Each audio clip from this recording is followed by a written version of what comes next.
Gonna be honest here, guys, but until this episode, the idea of certain social death due to losing a police ID has never occurred to me before. Granted, I'm not part of any law enforcement unit, but I honestly did not expect that, at least in Japan, they take something like a lost police ID as tantamount to warranting a secret recovery operation.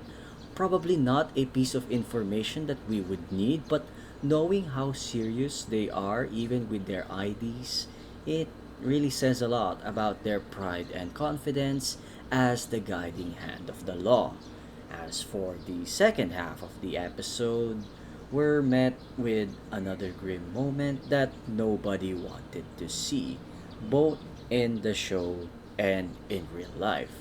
Luckily for us, Miyahara is here for some insights regarding this incident, and while initially it may appear that he's kicking Kawaii while she's down, his words actually instilled an opposite effect, and I actually like the part of his speech where he mentions that most police folk are actually crazy, and people like Kawaii are the sane ones in our society.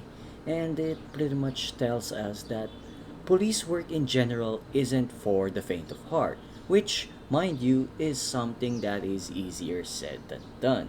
And you gotta numb certain parts of your head if you're going to work properly in an environment where the worst accidents known to man tend to happen. So, props to people like Miyahara for continuing the good work and guiding people like Kawaii, who basically just went through a traumatic experience in today's episode.